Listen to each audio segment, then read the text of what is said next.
on prisonplanet.com about 20 minutes ago an article first written in October 2006, because it's more relevant than ever today, written by Greg Palast, called How George Bush Gave Crazy Kim the Bomb.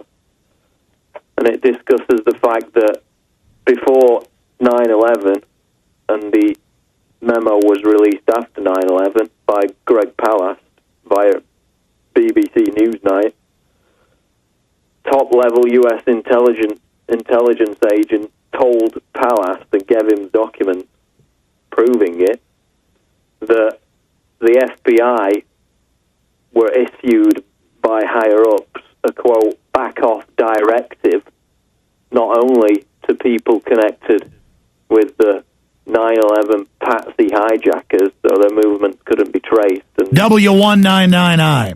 W199I.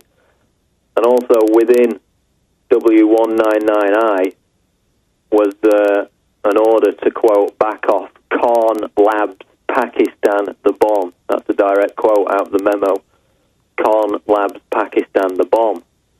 So here you have, shortly before 9/11, in 2001, the FBI being ordered to back off A.Q. Khan while he was conducting this illegal international arms smuggling operation and giving nuclear technology and nuclear secrets not only to Iran but also to North Korea.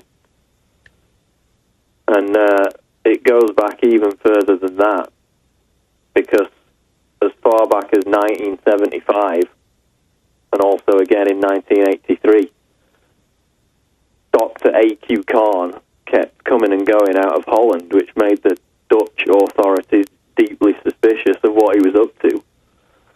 And they tried to arrest him for questioning in 1975 and 1983, but on both occasions the CIA intervened and said, leave him alone.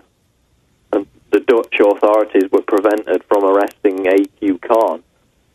And the former Dutch Prime Minister said, quote, the man was followed for almost 10 years and obviously he was a serious problem. But again, I was told that the secret services could handle it more effectively. And he later stated that Khan was allowed to slip in and out of the Netherlands with the blessing of the CIA. And the evidence goes on and on in your articles you've got up at prisonplanet.com. Another facet to that is the fact that we have ABB. It's not enough to have the technology and the know-how and the centrifuges. You need the fissile material. You need the uranium, the plutonium, and the reactors. And that was ABB. And who was the head of ABB? The European company, the Swiss company, when it transferred the systems in the mid-1990s. It all got blamed on Bill Clinton, and he was certainly part of it. And Daschle was involved as well, mafia boss he is. But the bagman was good old Donald Rumsfeld. That's right, and this was in 2000, 2 years before North Korea was declared part of the axis of evil by George Bush in his State of the Union speech.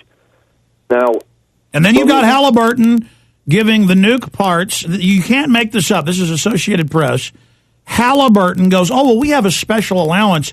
We're allowed to give the nuke parts to Iran.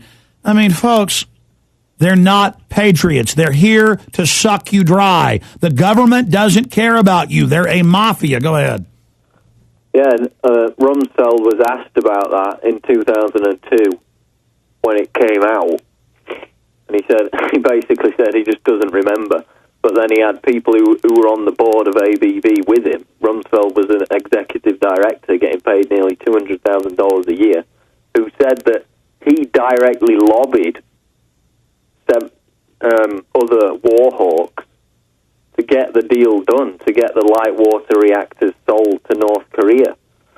And at the time, the excuse was that light water reactors can't be used to make nuclear weapons, which is a bit of a strange thing to say when the United States at the time was, and still is today, chastising Iran for having light water reactors. But in the case of North Korea, they claimed they couldn't make nuclear weapons. Well, there's also a different type of light waters, the type that, according to the weapons inspectors and physicists, that Iran has can be used, but it's very hard. The type of light waters given to North Korea by ABB and the West are the perfect type.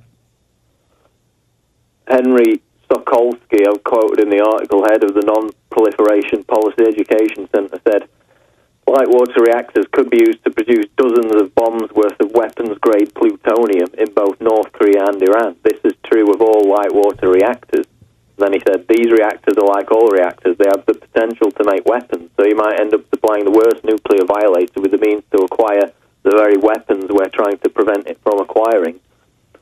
Of course. You tell a good old boy this, they can't find Korea on a map, and they just say, shut up, commie, we need to nuke them. And you're like, the government's taken our freedoms and our rights, our government's been hijacked, and they just look at you like you're an idiot, when meanwhile, Rumsfeld is running around arming everybody. I'm sick of these traitors wrapping themselves in the American flag, Paul. I know, and then even after Bush declared them part of the Axis of Evil, he gave them another $95 million in 2002, and again, more money in January 2003. Those light water reactors, we're told, the building of them was suspended later on. So the key thing that I emphasize is the AQ Khan connection, because people say, oh, those reactors were dismantled and all this. But it's still interesting that they knew these light water reactors could produce nuclear bombs, and they were happy to give them to the Stalinist dictator Kim Jong-il when he was threatening to destroy the world at the same time, and actually firing missiles, that one of which, of the warhead, actually reached Alaska. That was reported by South Korean. Oh, Hans Blix, oh no! I don't think Hans Blix is going to be too keen on inspecting those weapons if the South Koreans and the US try to get that deal through. Oh. I try to make jokes about it, gallows humor. Paul, do one more segment with us and an entire hour of your phone calls. I'm going to break down some other key points in economic news. This doesn't look good, folks. You got Israel running wild, saber-rattling, Russia doing it, China doing it, Japan doing it, North Korea doing it, South Korea doing it, Pakistan under al-Qaeda siege in the next hour. Paul Watson, the few minutes we've got left, so many angles, so many points to all this. Are you sharing my concern historically with the RAND Corporation documents saying they want this war and everything else, that the globalists need a war, and that all over the world they're pulling out the stops to try to cause regional conflicts as a pretext for wider wars? Yeah, that's definitely the case. Obviously, whether this is going to be it, nobody knows, and the keystone on which it will rest will be China's reaction, because if they, commit to their agreement with North Korea to defend them, then it could escalate into a wider conflict. So cooler heads have got to prevail. We witnessed similar things in October 2006 when there was that first nuclear test, which basically turned out to be a nuclear fizzle. It wasn't a massive bomb by North Korea.